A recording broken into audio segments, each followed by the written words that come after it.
ಇವತ್ತಿನ ಈ ಸಭೆ ಕರೆಯಕ್ಕೆ ಕಾರಣ ಒಂದು ಮುಖ್ಯವಾದ ವಿಷಯ ಚರ್ಚೆ ಮಾಡಕ್ಕೆ. ಮುಂದಿನ ಸೆಷನ್ನಲ್ಲಿ ಪಾನ ನಿರೋಧ ಶಾಸನ ಜಾರಿಗೆ ತರೋಣ ಅಂತಿದ್ದೀನಿ. ಮುಖ್ಯಮಂತ್ರಿಗಳೇ, ನೀವು ಪಾನ ನಿರೋಧ ಜಾರಿ ತಂದ್ಬಿಟ್ರೆ ಕಳ್ಳಭಟ್ಟಿ ವ್ಯಾಪಾರ ತುಂಬಾ ಜಾಸ್ತಿ ಆಗ್ಬಿಡುತ್ತೆ. ಜನ ಕುಡಿಯೋದನ್ನೇನು ಬಿಡೋಲ್ಲ. ಅದನ್ನ ತಡೆಯೋದಕ್ಕೆ ಆದಷ್ಟು ಪ್ರಯತ್ನ ಪಡೋಣ. ನಮ್ಮ ಹತ್ರ ಬೇಕಾದಷ್ಟು ಪೊಲೀಸ್ ಫೋರ್ಸ್ ಇದೆ. ಆ ವ್ಯಾಪಾರಿಗಳು ಪೊಲೀಸ್ನವರಿಗೆ ಲಂಚ ಕೊಟ್ಟು ಅಡ್ಜಸ್ಟ್ ಮಾಡ್ಕೊಂಡ್ಬಿಡ್ತಾರೆ. ಇದರಿಂದ ಪೊಲೀಸ್ನವ್ರನ್ನ ನಾವೇ ಕೆಡಿಸ್ದಂಗಾಗುತ್ತೆ. ಮುಖ್ಯಮಂತ್ರಿಗಳೇ, ಹೇಳೋದು ಸುಲಭ, ಮಾಡೋದು ಬಹಳ ಕಷ್ಟ. ಇದರಿಂದ ನಾವು ಬಹಳ ಜನರ ವಿರೋಧ ಕಟ್ಕೋಬೇಕಾಗುತ್ತೆ. ಜನಸಾಮಾನ್ಯರ ಹಿತಕ್ಕಾಗಿ ಯಾರು ವಿರೋಧ ಕಟ್ಕೊಂಡ್ರೂ ಪರವಾಗಿಲ್ಲ. ಇವತ್ತು ಸಾರಾಯಿ ಕುಡಿತಿರೋರು ಯಾರು? ಮೀಸೆ ಬಂದ ಹುಡುಗರು, ದಿನಗೂಲಿ ಮಾಡೋರು. ಸಾಹೇಬರ, ಹಿಂದೂ ಮುಂದೆ ವಿಚಾರ ಮಾಡಿ ಒಂದು ನಿರ್ಣಯ ತಗೊಳ್ರಿ. ಇದರಿಂದ ನಮ್ಮ ಪಾರ್ಟಿನೇ ಅಲ್ಲಾಡ್ಬಿಡುತ್ತೆ, ಸರ್ಕಾರನೇ ಉರುಳು ಹೋಗ್ಬೋದು. ನಾನು ಯಾವತ್ತೂ ಕುರ್ಚಿಗೆ ಆಸೆ ಪಟ್ಟೋನಲ್ಲ. ಅಲ್ರಿ, ಚುನಾವಣೆ ಪ್ರಣಾಳಿಕೆಯಲ್ಲಿ ನಾವು ಇದನ್ನೇ ಹೇಳಿಲ್ಲ? ಚುನಾವಣೆಯಲ್ಲಿ ಹೆಂಗಸರ ಓಟ್ ಗಿಟ್ಸೋಕ್ ಹೇಳಿದ್ವಿ. ಹೇಳಿದ್ದನ್ನೆಲ್ಲ ಮಾಡ್ತಾ ಹೋಗ್ಬಿಟ್ರೆ ರಾಜ್ಯಭಾರ ಮಾಡೋದು ಕಷ್ಟ. ಈ ನಿರ್ಣಯನ ಒಪ್ಪದೇ ಇದ್ದವರು ಪಾರ್ಟಿನ ಬಿಟ್ಟು ಹೋಗ್ಬೋದು. ಒಂದು ಮಾತು ಮಾತ್ರ ತಿಳ್ಕೊಳ್ಳಿ, ನಾನಂತೂ ಈ ಪಾನ ನಿರೋಧ ಶಾಸನ ಜಾರಿಗೆ ತಂದೆ ತರ್ತೀನಿ. ನೀವೆಲ್ಲ ಮಂತ್ರಿಗಳು, MLAಗಳು ಯಾಕೆ ನೆಕ್ಕಕ್ಕೆ? ನಮ್ಮಪ್ಪ ಒಂದೇ ಒಂದು ಜಿಲ್ಲೆಗೆ ಸಾರಾಯಿ ಸಪ್ಲೈ ಮಾಡಿ ಶಿವ ಅಂತ ಕಣ್ಮುಚ್ಕೊಂಬಿಟ್ಟ. ನಾನು ಇಡೀ ರಾಜ್ಯಕ್ಕೆ ಸಾರಾಯಿ ಸಪ್ಲೈ ಮಾಡಿ ಸಾರಾಯಿ ಕಿಂಗ್ ಅಂತ ಅನ್ನಿಸ್ಕೊಂಡೆ. ಏನೋ ಅಕ್ಕಪಕ್ಕದ ರಾಜ್ಯಕ್ಕೂ ಕಾಲಿಟ್ಟು ಇಡೀ ಇಂಡಿಯಾಕ್ಕೆ ಸಪ್ಲೈ ಮಾಡಿ ಸಾರಾಯಿ ಚಕ್ರವರ್ತಿ ಅನ್ನಿಸ್ಕೋಬೇಕು ಅಂತಿದ್ದೆ. ಯಾಕೆ? ನಿಮ್ಮನ್ನೆಲ್ಲ ಸಾಕಕ್ಕೆ. ಅಷ್ಟರಲ್ಲಿ 3 ಇಡೀ ಮಣ್ಣು ತಗೊಂಡು ನನ್ನ ಬಾಯಾಗ ಹಾಕ್ಬಿಟ್ಟ ನಿಮ್ CM. ಪಾನ್ ನಿರೋಧನ ಜಾರಿಗೆ ತತ್ತೀನಿ ಅಂತ ಅವನೇ. ಪಾನ ನಿರೋಧ ಜಾರಿಗೆ ತಂದಿದ್ದು ಒಳ್ಳೇದೇ ಆಯ್ತಲ್ಲ ಯಲ್ಲಪ್ಪನವ್ರೆ. ಇನ್ನೂ ಹೆಚ್ಚಿಗೆ ಕಳ್ಳಭಟ್ಟಿ ಕಾಯಿಸ್ಬೋದಲ್ಲ. ಮುಚ್ಚಲ ಬಾಯ್ನ. ಕಳ್ಬಟ್ಟಾಗ ಏನ್ಲ ಸಿಗ್ತದೆ ನನ್ ತೊಂಬ್ಲ? ನಿನ್ಗೇನಾರ ಗೊತ್ತೇ ಇಲ್ಲ? ಎಕ್ಸೈಸ್ ಕಾಂಟ್ರಾಕ್ಟರ್ ಆಗಿ ಬೇನಾಮಿ ವ್ಯಾಪಾರ ಮಾಡಿ ಅಕೌಂಟ್ಗೆ ಅಂತ 1,000 ಬಾಟ್ಲು, ಅಕೌಂಟ್ ಇಲ್ದಂಗೆ 50,000 ಬಾಟ್ಲು, ಸೆಕೆಂಡ್ಸ್ ಅಂತ ಎಂಟ್ರಿ ಮಾಡಿಸಿ ಕಳಿಸ್ಬಿಟ್ರೆ ಕೋಟಿ ಹಣನ ಹಿಂಗ್ ಬಾಚ್ಕೋಬೈದು. ಎಲೆಕ್ಷನ್ ಟೇಮ್ನಾಗೆ ಕುಡಿಯಕ್ಕೆ ನೀರಿಲ್ದಂಗಾದಾಗ ಜನಗಳಿಗೆಲ್ಲ ಮೂಗಿಡ್ದು ಗಂಟ್ಲ ಸಾರಾಯಿ ಕುಡಿಸಿ ನಿಶೆ ಇಳಿಯೋದ್ರೊಳಗೆ ನಿಮ್ಗೆ ಓಟ್ ಹಾಕ್ಸಿ ಗೆಲ್ಸಿ ನಿಮ್ಮನ್ನ ನಾನು ಅಸೆಂಬ್ಲಿ ಕಳ್ಸಿದ್ದಕ್ಕೆ ನಾನ್ ಗೆದ್ದೆ ಅಂತ ಗದ್ಗೆ ಕುಂತ್ಕೊಂಡ್ಬಿಟ್ರಿ. ಬಂದಿದ ತಕ್ಷಣನೇ ನನ್ ಬುಡಕ್ಕೆ ಕೊಡ್ಲಿ ಏಟ್ ಹಾಕದ ಬಗಡ್ರಲ್ಲ. CMಗೆ ನಾವು ಎಷ್ಟೆಷ್ಟೋ ಹೇಳಿದ್ವಿ ಅಲ್ಲಪ್ಪನವ್ರೆ. ಏನ್ ಹೇಳಿದ್ರಿ? ಅಯ್ಯೋ, ನಮ್ಮ ಅಪ್ಪನಾಣಿಗೆ ಹೇಳಿದ್ವಿ ಅಲ್ಲಪ್ಪನವ್ರೆ, ಕೇಳುದಿಲ್ಲ ಅಂತಾನೆ. ಹೇಳಿರಲ್ಲ ಕಡ್ರು. ನಿಮಗ್ ಗೊತ್ತಿರೋದು ಎರಡೇಯ. ಅಸೆಂಬ್ಲಿಗೆ ಹೋಗಿ ಕೈ ಎತ್ತೋದು, ಎಲೆಕ್ಷನ್ ಟೈಮ್ನಲ್ಲಿ ನನ್ ಮುಂದ್ಗಡೆ ನಿಂತ್ಕೊಂಡು ಕೈ ಚಾಚೋದು. ನಿಮ್ಮನ್ನೇನಾದ್ರು ನಂಬ್ಕೊಂಡ್ಬಿಟ್ರೆ ಧರ್ಮಸ್ಥಳಕ್ಕೆ ಹೋಗಿ ನುಣ್ಣಗ್ ತಲೆ ಬೋಳಿಸ್ಕೊಂಡ್ಬಿಟ್ಟು, ತಿರುಪತಿಗೆ ಹೋಗಿ 3 ನಾಮ ಹಾಕೊಂಡ್ಬಿಟ್ಟು, ಬೆಂಗಳೂರಿಗೆ ಬಂದು ಒಂದು ತಾಮ್ರ ಚಮ್ ತಗೊಂಡ್ಬಿಟ್ಟು, ಓ ಲಕ್ಷ್ಮಣೋ ಭವತಿ ಭಿಕ್ಷಾಂದೇಹಿ ಅಂತ ಬೀದಿನ ಅಲಿಬೇಕಾಯ್ತದೆ. ಓಯ್, ನಿಮ್ ಕೈಲಿ ಆಗದೆ ಇರೋ ಕೆಲಸನ ನಾನು ಮಾಡಿ ತೋರಿಸ್ತೀನಿ. ನಿಮ್ಮ CMಗೆ ಸರಿಯಾದ ಜಾಪಾಳ ಮಾತ್ರ ನಾನು ಕೊಡ್ಲಿಲ್ಲ. ನನ್ನ ಹೆಸರು ಹೆಬ್ಬೆಟ್ಟೆಲ್ಲಪ್ಪನೇ ಅಲ್ಲ.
ಸಮಾಧಾನ ಮಾಡ್ಕೊಳ್ಳಿ.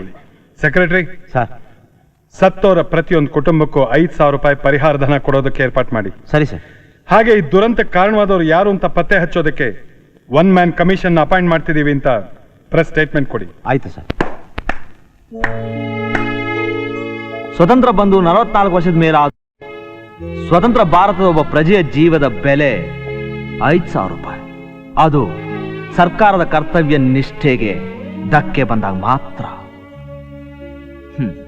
ಆ 5,000 ರೂಪಾಯಿ ಸತ್ತವನ ಕುಟುಂಬ ಸೇರೋ ಹೊತ್ತಿಗೆ 1 ಕಳ್ಕೊಂಡು ಪರಿಹಾರ ಧನವಾಗದೆ ಅವನ ಅಂತ್ಯಕ್ರಿಯೆಗೆ ನಿಮ್ಮ ಸರ್ಕಾರದ ಅಧಿಕಾರಿಗಳು ಕೂಡ ಬಳವಳಿ ಆಗಿರುತ್ತೆ. ಏಯ್, ಯಾರೋ ನೀನು ಬಾಯಿಗೆ ಬಂದಾಗ ಹರಡ್ತಿದ್ಯಾ? ಹೆಚ್ಚಿಗೆ ಮಾತಾಡಿದ್ರೆ ಅರೆಸ್ಟ್ ಮಾಡ್ಬೇಕಾಗುತ್ತೆ. ಅರೆಸ್ಟ್ ಮಾಡ್ತೀರಾ ಸರ್? ಅರೆಸ್ಟ್ ಮಾಡ್ತೀರಾ? ಯಾವುದೇ ಸೆಕ್ಷನ್ ಇಲ್ಲದೆ ಇದ್ರು ಒಂದು ಸೆಕ್ಷನ್ ಸೃಷ್ಟಿ ಮಾಡಿ ಆದ್ರೂ ಅರೆಸ್ಟ್ ಮಾಡ್ತೀರಾ? ಪ್ರಜೆಗಳಿಂದ ಆರಿಸಿ ಬಂದ ಪ್ರಜಾನಾಯಕರು ನೀವು. ಅದೇ ಪ್ರಜೆಗಳು ಒಬ್ಬ ಅಧಿಕಾರಿ ತಪ್ಪು ಮಾಡಿದಾಗ, ಒಬ್ಬ ರಾಜಕಾರಣಿ ತಪ್ಪು ಮಾಡಿದಾಗ ವಿಚಾರಿಸೋ ಅಧಿಕಾರ ಇಲ್ವಾ? ಕೇಳೋ ಅಧಿಕಾರ ಇಲ್ವಾ? ಅಲ್ಲ ಸರ್, 1 ಮ್ಯಾನ್ ಕಮಿಷನ್ ಅಪಾಯಿಂಟ್ ಮಾಡಿದಿರಲ್ಲ, ಆ ಕಮಿಷನ್ ವರದಿ ಒಪ್ಪಿಸೋದಕ್ಕೆ 6 ತಿಂಗಳಾಗುತ್ತೆ. ಅಷ್ಟರಲ್ಲಿ ಪ್ರಜೆಗಳು ಎಲ್ಲ ಮರೆತು ನಿದ್ದೆ ಮಾಡಿರ್ತಾರೆ. ನಿಮ್ಮ ಅಧಿಕಾರಿಗಳು ಫೈಲ್ನ ಕ್ಲೋಸ್ ಮಾಡ್ತಾರೆ. ಸರ್, ನಿಮ್ಮ ಪೊಲೀಸ್ ಡಿಪಾರ್ಟ್ಮೆಂಟ್ ಹೇಳಿ ಕಳ್ಬಟ್ಟಿ ಮಾಡೋರ್ನ ಹಿಡಿದು ಕೋರ್ಟಲ್ಲಿ ನಿಲ್ಲಿಸಿ 6 ತಿಂಗಳು ಶಿಕ್ಷೆ ಕೊಡಿಸೋದ್ರ ಬದಲು ಪಬ್ಲಿಕ್ ಅಲ್ಲಿ ನಿಲ್ಲಿಸಿ ಗುಂಡಿಟ್ಟು ಸಾಯಿಸಿ ಅಂತ ಅದಕ್ಕೆ ಬೇಕಾದ ಕಾನೂನು ತಿದ್ದುಪಡಿ ನೀವು ಮಾಡಿ ಸರ್. ಕಾನೂನು ತಿದ್ದುಪಡಿ ಮಾಡಿ ಅಂತ ಹೇಳಕ್ ನೀನ್ ಯಾವನು? ನಾನು ಈ ದೇಶದ ಪ್ರಜೆ. Arrest him, take him to custody. ನಿಲ್ಲಿ. DIG ಸಾಹೇಬ್ರೆ, ಇವತ್ತು ನೀವು ಇವನ್ನ ಅರೆಸ್ಟ್ ಮಾಡಬಹುದು, ಆದ್ರೆ ನಾಳೆ ಇಡೀ ದೇಶದ 85 ಕೋಟಿ ಜನನು ಎದುರು ಬಿದ್ದರೆ ಅವ್ರನ್ನೆಲ್ಲ ಅರೆಸ್ಟ್ ಮಾಡ್ತೀರಾ? ಮೊದಲು ನಮ್ಮನ್ನು ನಾವು ತಿದ್ಕೊಳ್ಳೋಣ. ಇವಾಗ ಆಗ್ಬೇಕಾದ ಕೆಲಸ ನೋಡಿ ಡೆಡ್ ಬಾಡೀಸ್ಗೆಲ್ಲ ಅಂತ್ಯಕ್ರಿಯೆಗೆ ಏರ್ಪಾಟ್ ಮಾಡಿ. Okay sir. ಅಂದಹಾಗೆ ನಿಮ್ಮ ಹೆಸರು? ಇವರು CID ಶಂಕರ್ ಅಂತ ಸರ್. ಓ, ನಮ್ಮ IG ಅವರು ನಿಮ್ಮ ಬಗ್ಗೆ ತುಂಬಾ ಹೇಳ್ತಾ ಇದ್ರು. ನಿಮ್ಮಂಥ ಯುವಕರು ನಮ್ಮ ದೇಶಕ್ಕೆ ಬೇಕೇ ಬೇಕು. God bless you. Thank you sir.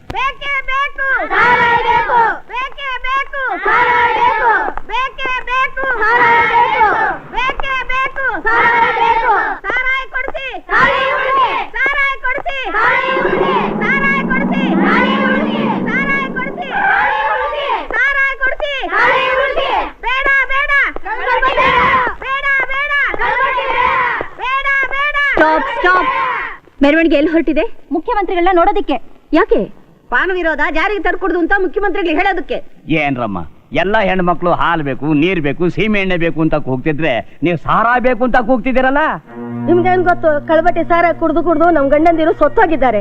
ಸಾರಾಯಿ ಕುಡಿದ್ರೆ ಜೀವಂತವಾಗಾದ್ರೂ ಇರ್ತಾರೆ, ಉಪವಾಸ ಆದ್ರೂ ಮಲಗ್ತಾರೆ. ಕಳಬಟ್ಟಿ ಕುಡ್ದು ನಮ್ ಗಂಡಂದ್ರು ಹೆಣವಾಗಿ ಮನೆಗೆ ಬರ್ತಿದ್ದಾರೆ. ಹೆಣ್ಮಕ್ಳು ಹಣೆ ಮೇಲಿರೋ ಕುಂಕುಮ ತಾಳಿನೂ ಗಟ್ಟಿಯಾಗಿರ್ಬೇಕು ಅಂದ್ರೆ ನಮಗ್ ಸಾರಾಯಿ ಬೇಕು. ನಿಲ್ಸಿ ಅಂದ್ರಮ್ಮ, ಕುಡ್ಕೊಂಡು ಬಂದ್ ಗಂಡಂದ್ರು ಹೆಂಡತಿ ಮಕ್ಕಳನ್ನ ಹೊಡೆದು ಸಾಯಿಸ್ತಾರೆ. ಹೊಟ್ಟೆಗನ್ನ ಇಲ್ದೆ, ಬುಡೋಕ್ ಬಟ್ಟೆ ಇಲ್ದೆ ನೀವು ಪಡೋ ಚಿತ್ರ ಹಿಂಸೆನ ತಡೆಗಟ್ಟಬೇಕು. ನಿಮ್ ಗಂಡಂದ್ರ ಸಂಪಾದನೆ ನಿಮ್ ಮನೆಗ್ ಬರ್ಬೇಕು, ಸಾರಾಯಿ ಅಂಗಡಿಗೆ ಹೋಗ್ಬಾರ್ದು ಅಂತ ಮುಖ್ಯಮಂತ್ರಿಗಳು ಪಾನ ನಿರೋಧ ಜಾರಿಗೆ ತರಬೇಕು ಅಂತಿದ್ದಾರೆ. ಅದನ್ನೇ ಬೇಡ ಅಂತಿದ್ದೀರಲ್ಲ, ಇದು ನ್ಯಾಯನಾ? ನೋಡಿ, ನಿಮ್ ಒಳ್ಳೇದಕ್ಕೆ ಹೇಳ್ತಾ ಇದ್ದೀನಿ, ಪ್ಲೀಸ್ ಮನೆಗೆ ಹೋಗಿ. ಇಲ್ಲ, ಮುಖ್ಯಮಂತ್ರಿಗಳು ನೋಡ್ಲೇಬೇಕು. ಹೋಗ್ತಿರೋ ಇಲ್ವೋ? ನೀವು ಮುಖ್ಯಮಂತ್ರಿಗಳು ನೋಡಕ್ ಆಗಲ್ಲ.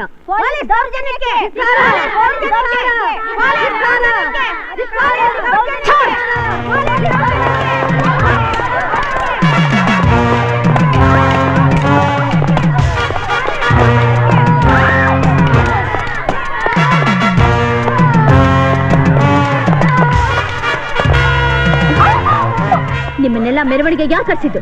ನಾವೇ ಬಂದಿದ್ದು. ಸುಳ್ಳು ಹೇಳ್ತಿದ್ಯಾ? ನಿಜ ಹೇಳು. ನಿಜ ಹೇಳ್ತಿದ್ರೆ ಒದ್ದು ಒಳಗೆ ಹಾಕ್ಬಿಡ್ತೀನಿ. ನಿಜ ಹೇಳ್ಬಿಡ್ತೀನಿ. ಹೇಳು. ಸಾರಾಯಿ ಸಿಕ್ಕಂದೆ ನಮ್ಮೆಲ್ರಿಗೂ 30 ರೂಪಾಯಿ ಕೊಟ್ಟು ಒಂದೊಂದು ಬಿರಿಯಾನಿ ಪಟ್ನ ಕೊಟ್ಟು ಕೂಗಕ್ ಹೇಳಿದ್ರಮ್ಮ. ನನ್ನನ್ನು ಬಿಟ್ಬಿಡಿ ಅಮ್ಮ, ನನ್ನನ್ನು ಬಿಟ್ಬಿಡಿ. ಸಾರಾಯಿ ಸಿಕ್ಕಂದರ್. ಆ ಭಾರ್ಗವಿ ಕಾಟ ತುಂಬಾ ಜಾಸ್ತಿ ಆಯ್ತು. ಅವಳು ನಮ್ ಕೆಲಸ ಎಲ್ಲ ಹಾಳು ಮಾಡಿದ್ಲು. ಸಿಕಂದರ್, ಅವಳೇನಾದ್ರು ಮಾಡಿ ಮುಗಿಸ್ಬಿಡ್ಬೇಕು. ಹೌದು.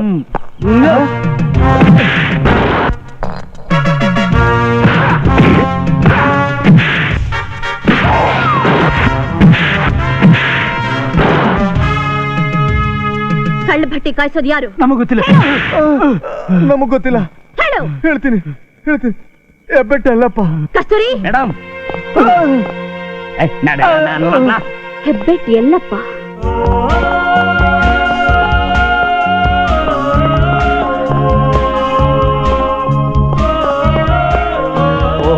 ಬಾಕ ಪೊಲೀಸ್ ಅಕ್ಕ, ನಿಮ್ ಪೊಲೀಸ್ ಕಲ್ಯಾಣ ನಿಧಿಗೆ ಎಷ್ಟು ಡೊನೇಷನ್ ಕೊಡೋಣ ಅಂತ ವಿಚಾರ ಮಾಡ್ತಾ ಇದ್ದೆ. ಅಷ್ಟ್ರಲ್ಲಿ ನೀನೇ ಬಂದ್ಬಿಟ್ಟೆ. ಲೇ ತಿರುಮಲಾ, ಸೆಕ್ರೆಟರಿಗೆ ಹೇಳಿ 10 ಲಕ್ಷ ಚೆಕ್ ಬರ್ಸ್ಲಾ. ನಾನು ಇಲ್ಲಿಗೆ ಬಂದಿರೋದು ಡೊನೇಷನ್ ಕಲೆಕ್ಟ್ ಮಾಡೋಕಲ್ಲ. ಯಾಕೆ? ಬಡ್ತಿ ಶಿಫಾರಸ್ಗಿರ್ಬಹುದು. ನಿಮ್ಮನ್ನ ಅರೆಸ್ಟ್ ಮಾಡೋಕೆ. ನನ್ನ ಯಾಕೆ? ಕಳ್ಳ ಭಟ್ಟಿ ಕುಡಿಸಿ 100 ಜನ ಬಡವರನ್ನ ಸಾಯಿಸಿದ್ದೀರಾ ಅಂತ. ಈ ಎಬ್ಬೆಟ್ಟೆಲ್ಲಪ್ಪನ್ನ ಜುಜುಬೆ ಅಂತ ತಿಳ್ಕೊಂಬಿಟ್ಟೇನವ. ಐಜಿಯಿಂದ ಮಿನಿಸ್ಟರ್ ತಕ್ಕ ಸೆಲ್ಯೂಟ್ ತಗಂತ ಇರೋ ಸರ್ದಾರ ಇವನು. ಒಂದೇ ಮಾತಿನಲ್ಲಿ ಇಡೀ ವಿಧಾನಸೌಧನೆ ಗಡಗಡ ಅಂತ ನಡುಗಿಸೋ ಗುಂಡಿಗೆ ಇರೋನು. ಚಿಟ್ಕಿ ಹೊಡೆಯೋದ್ರಲ್ಲಿ ಸರ್ಕಾರನ್ನೇ ಉರುಳಿಸೋ ಅಂತ ತಾಕತ್ತಿರೋ ಈ ಎಬ್ಬೆಟ್ಟೆಲ್ಲಪ್ಪನ್ನ, ನಿನ್ನಂತ 100 ಜನ ಪೊಲೀಸ್ನವ್ರನ್ನ ಎಬ್ಬೆಟ್ಟು ತೋರಿಸಿ ಖರೀದಿ ಮಾಡಿ ಕಿರಿಬೆಂಡಲ್ಲಿ ಮಡ್ಚಿ ಜೋಬಲ್ಲಿ ಇಟ್ಕೊಳ್ಳುವಂತ ಈ ಎಬ್ಬೆಟ್ಟೆಲ್ಲಪ್ಪನ್ನ ನೀನು. ನಿಮ್ಮನ್ನ ಮರ್ಯಾದೆಯಾಗಿ ಜೀಪ್ನಲ್ಲಿ ಕವರ್ ಮಾಡ್ಕೊಂಡು ಕರ್ಕೊಂಡು ಹೋಗೋಣ ಅಂತಿದ್ದೆ, ಬಟ್ ನಾವು ನಡಿ.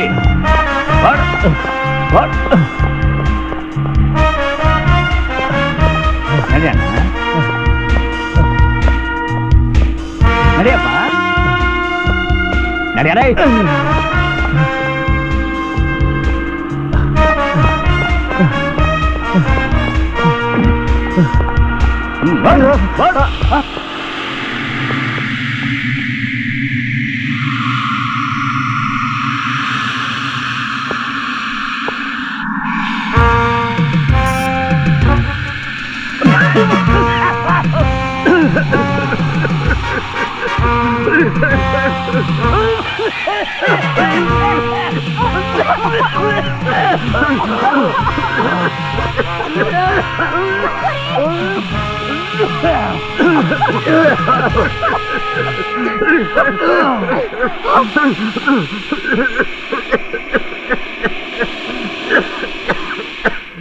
I am sorry miss Bhargavi, ನಿನ್ನಂತ ಏಬಲ್ ಆಫೀಸರ್ ಇಷ್ಟು ಹ್ಯಾಪಜರ್ಡ್ ಆಗಿ ಈ ಕೇಸ್ನ ಹ್ಯಾಂಡಲ್ ಮಾಡ್ತೀಯ ಅಂತ ನಾನು ಅನ್ಕೊಂಡಿರ್ಲಿಲ್ಲ.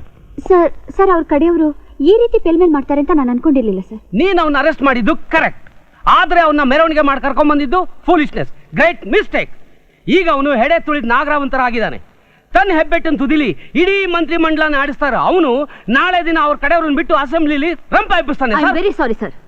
ಅವನೊಬ್ಬ ಸಾರಾ ಕಿಂಗು, ಕೊಲೆಗಾರ, ದೇಶದ್ರೋಹಿ. ಅವನಿಗೆ ಹೆದರ್ಕೊಂಡು ಈ ರೀತಿ ಹೇಳ್ತಾ ಇದ್ದೀರಲ್ಲ. ಅವನ ಬಗ್ಗೆ ನಿನಗೇನು ಗೊತ್ತು? ನನಗೆ ಚೆನ್ನಾಗಿ ಗೊತ್ತು. ಅವನ ಪವರ್ ಏನು, ಪೊಸಿಷನ್ ಏನು, ಇನ್ಫ್ಲುಯೆನ್ಸ್ ಏನು ಅಂತ. ನಿನ್ನ ಈ ವರ್ತನೆಯಿಂದ ನಮ್ಮ ಇಡೀ ಪೊಲೀಸ್ ಡಿಪಾರ್ಟ್ಮೆಂಟೇ ತಲೆ ತಗ್ಸಿ ಹೋಗಿ ಮಾಡಿದ್ಯಾ. ನಾನು ತಪ್ಪು ಮಾಡಿಲ್ಲ sir. I have done my duty. Bhargavi, ನೀನು ಮಾಡಿದ್ದೆ ಕರೆಕ್ಟ್ ಅಂತ ಸಾಹಸ ಕೊಟ್ಟಿದ್ಯಾ. Behave yourself. Cool down. ಈ ಘಟನೆನ ಇಷ್ಟಕ್ಕೆ ಮರ್ತು ಬಿಡಿ.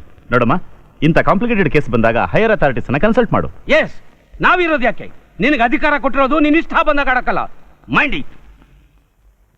I am sorry sir. ಲವ್ ತಮ್ಮ, ಯಾವೂರು? ಆನೇಕಲ್ಲು ಸರ್. ಈ ಹುಡುಗಿ ನಮ್ಮ ಮಾವನ ಮಗಳು ಸರ್. ನಾವಿಬ್ರು ಲವರ್ಸು ಸರ್. ನಮ್ಮ ಮದ್ವೆಗೆ ನಮ್ಮ ಅಪ್ಪ ಅಮ್ಮ ಒಪ್ಲಿಲ್ಲ ಸರ್. ನಮ್ಮ ಅಪ್ಪ ಅಮ್ಮನೂ ಒಪ್ಲಿಲ್ಲ ಸರ್. ಅದಕ್ಕೆ ಬೆಂಗಳೂರಿಗೆ ಓಡ್ ಬಂದ್ಬಿಟ್ರಾ? ರಿಜಿಸ್ಟರ್ ಮ್ಯಾರೇಜ್ ಮಾಡ್ಕೊಳ್ಳೋಣ ಅಂತ ಬಂದ್ವಿ ಸರ್. ವಯಸ್ಸೆಷ್ಟು? 21 ಸರ್. ನಿಂದಲ್ವಾ? ನನ್ ಮೇಜರ್ ಸರ್. ಸ್ಕೂಲ್ ಸರ್ಟಿಫಿಕೇಟ್ ಇದೆ. ಓ ಮೇಜರ್. ನಮ್ಮಿಬ್ಬರಿಗೂ ನೀವೇ ಮದ್ವೆ ಮಾಡಿಸಿ ಸರ್. ಡೋಂಟ್ ವರಿ, ನಾನೇ ನಿಂತು ಮದುವೆ ಮಾಡಿಸ್ತೇನೆ. ಕಸ್ತೂರಿ, ಎಸ್ ಸರ್. ಈ ಹುಡುಗ ಇಲ್ಲೇ ಇರ್ಲಿ. ಹೆಣ್ಣು ಮಕ್ಕಳು ರಾತ್ರಿ ಹೊತ್ತು ಪೊಲೀಸ್ ಸ್ಟೇಷನ್ ಇರ್ಕೂಡ್ದು, ಅದು ಕಾನೂನಿಗೆ ವಿರುದ್ಧ ಆಗುತ್ತೆ. ನಾನು ಈ ಹುಡುಗಿನ ರಿಮ್ಯಾಂಡ್ ಹೋಮಕ್ಕೆ ಬಿಟ್ಬಿಟ್ಟು ಬರ್ತೀನಿ. ಬಾಮ ತಮ್ಮ, ನಾಳೆ ಬೆಳಿಗ್ಗೆ ನಿಮ್ಮಿಬ್ಬರು ಮದ್ವೆನ ನಾನೇ ಅರೇಂಜ್ ಮಾಡ್ತೀನಿ. ಓಕೆ? ನಾನು ಬರ್ತೀನಿ ಸರ್. ರಿಮ್ಯಾಂಡ್ ಹೋಮ್ ನಲ್ಲಿ ಹುಡುಗರನ್ನ ಸೇರ್ಸೋಲ್ಲ, ನೀನ್ ಇಲ್ಲೇ ಇರು.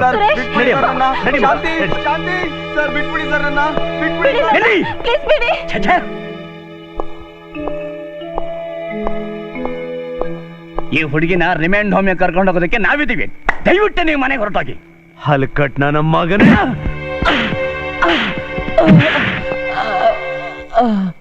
ಎಲ್ಲೇ ಹೋಗ್ತೀಯಾ? ಶಾಂತಿ ಸರ್, ಬಿಟ್ಬಿಡಿ ಸರ್. ಸರ್ ಬಿಡಿ ಸರ್. ಬಿಡಿ ಸರ್. ಸರ್ ಬಿಡಿ ಸರ್. ಶಾಂತಿ ಸರ್, ಬಿಡಿ ಸರ್. ಬಿಡು ಶಾಂತಿ. ಬಿಡಿ ಸರ್. ಬಿಡಿ ಸರ್. ಶಾಂತಿ. ಪಡ್ಕೋಬೇಡ, ನಿನಗೆ ಹೇಳ್ತಾ ಇರೋದು. ಶಾಂತಿ. ಕಾನ್ಸ್ಟೇಬಲ್ಸ್, ಬಿಡಿ ಅವನ್ನ. ಯಾರಿವನು? ಈ ಅಯೋಗ್ಯ ಒಂದ್ ಹುಡುಗಿನ ಕಿಡ್ನಾಪ್ ಮಾಡ್ಕೊಂಡು ಹೊರಟಿದ್ದ. ಸುಮ್ನಿರೋ. ಅದಕ್ಕೆ ಅವ್ರ ಇಬ್ರು ಹೇಳ್ಕೊಂಡ್ ಬಂದಿದ್ದೀವಿ. ಆ ಹುಡುಗಿಯಲ್ಲಿ ಇನ್ಸ್ಪೆಕ್ಟರ್ ರಿಮ್ಯಾಂಡ್ ಹೋಮಿಗೆ ಕರ್ಕೊಂಡು ಹೋಗಿದ್ದಾರೆ. ಸುಳ್ಳು ಹೇಳ್ತಾ ಇದ್ದಾರೆ ಮೇಡಮ್. ಕರ್ಕೊಂಡೋಗಿದ್ದು ರಿಮ್ಯಾಂಡ್ ಹೋಮ್ಗಲ್ಲ, ಗೆಸ್ಟ್ ಹೌಸ್ಗೆ. ಕಸ್ತೂರಿ, ಏನ್ ಹೇಳ್ತಿದ್ದೀರಾ? ನಿಜ ಹೇಳ್ತಾ ಇದ್ದೀನಿ ಮೇಡಮ್. ಇಂತಹ ಕೇಸ್ಗಳು ಇಲ್ಲಿ ವಾರಕ್ಕೆ 3-4 ನಡೀತಲೇ ಇರುತ್ತೆ.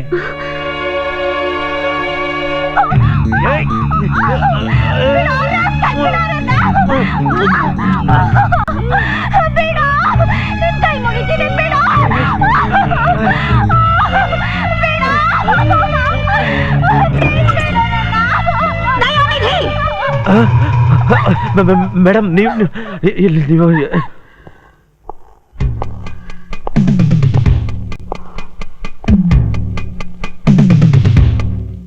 ಕಾಕಿ ಬಟ್ಟೆ ಹಾಕೊಂಡು ಕಾನೂನು ಕಾಪಾಡಬೇಕಾದ್ ನೀನು ಒಂದು ಹೆಣ್ಣಿನ ಮೇಲೆ ಅತ್ಯಾಚಾರ ಮಾಡ್ತಿದ್ಯಲ್ಲ.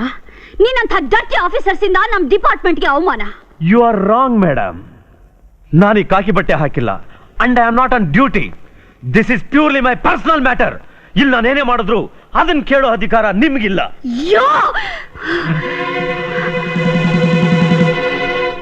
ಲುಕ್ ಮಿಸ್ಟರ್, ಹೆಣ್ಣಿಗೆ ಒಪ್ಪಿಗೆ ಇಲ್ದೇ ಇದ್ಮೇಲೆ ತಾಳಿ ಕಟ್ಟಿದ ಗಂಡನಾದ್ರೂ ಸರಿ, ಅವಳನ್ನ ಮುಟ್ಟೋಕೆ ಫೋರ್ಸ್ ಮಾಡೋಕೆ ಅಧಿಕಾರನೇ ಇಲ್ಲ. ನಿಮ್ಮಿಂದ ಕಾನೂನಿನ ಪಾಠ ಕಲಿಯೋಕೆ ನೀವಿಲ್ಲಿ ಮೇಡಮ್ ಅಲ್ಲ, ನಾನ್ ನಿಮ್ ಸ್ಟೂಡೆಂಟು ಅಲ್ಲ. Who is she?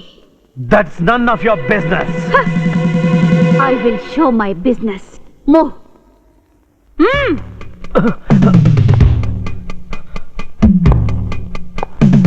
No madam, please. Please, ನನಗೇನು ಮಾಡಬೇಡಿ madam, please. Kasturi, yes madam.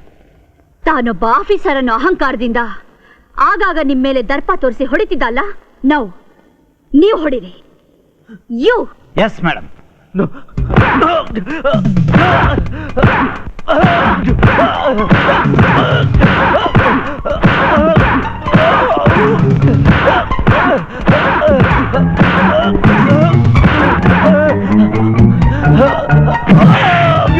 Madam, I am sorry madam, I am sorry. ನನ್ನ ದಯವಿಟ್ಟು ಕ್ಷಮಿಸ್ಬಿಡಿ please. No. Sorry. You are suspended. Get out.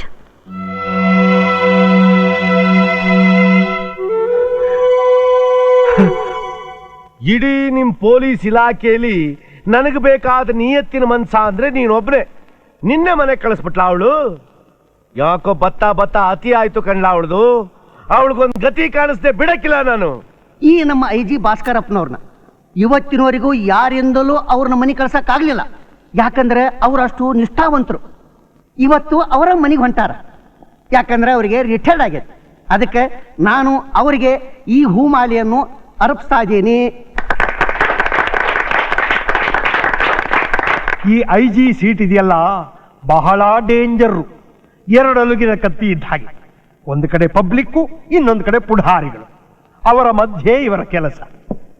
ಅದನ್ನ ಈ ನಮ್ಮ ಹೊಸ IG ನರಸಿಂಹ ಅವರು ನಿಭಾಯಿಸ್ತಾರೆ ಅಂತ ನನಗೆ ನಂಬಿಕೆ ಇದೆ. ಇಷ್ಟು ವರ್ಷಗಳ ಕಾಲ ನನ್ನ ಕೈಲಾದ ಮಟ್ಟಿಗೆ ಕಾನೂನು ಸೇವೆ ಮಾಡ್ಕೊಂಡು ಬಂದೆ. ಇದಕ್ಕೆ ನನ್ನ ಸಹೋದ್ಯೋಗಿಗಳಾದ ನೀವೆಲ್ಲರೂ ಕಾರಣ. ನನ್ನೊಂದಿಗೆ ಸಹಕರಿಸಿದ ನಿಮ್ಮೆಲ್ಲರಿಗೂ ನನ್ನ ಹೃತ್ಪೂರ್ವಕವಾದ ವಂದನೆಗಳು. ಇಂದಿನ ನಮ್ಮ ಸಂತೋಷ ಕೂಟ ನನ್ನ ಮನಸ್ಸಿಗೆ ತುಂಬಾ ನೋವುಂಟು ಮಾಡ್ತಿದೆ. ಯಾಕಂದ್ರೆ ನನ್ನ ಮೇಲಧಿಕಾರಿಯಾಗಿದ್ದ IG ಸಾಹೇಬ್ರು ನಿವೃತ್ತಿ ಆಗ್ತಿದ್ದಾರೆ ಅಂತ. ವೈಯಕ್ತಿಕವಾಗಿ ನನಗೆ ತುಂಬಾ ಸಂತೋಷನೂ ಆಗ್ತಿದೆ. ಯಾಕಂದ್ರೆ ನಾನು ಅವ್ರ ಸ್ಥಾನಕ್ಕೆ ಹೋಗ್ತಿದ್ದೀನಿ ಅಂತ. ಇನ್ಮೇಲೆ ನಾನು ಹೇಳೋದಿಷ್ಟೇ, ನಾನು ಅವ್ರ ಆದರ್ಶ, ಅವ್ರ ದಾರಿಲೇ ನಡೀತೀನಿ ಅಂತ ನಿಮಗೆಲ್ಲ ಭರವಸೆ ಕೊಡ್ತೀನಿ.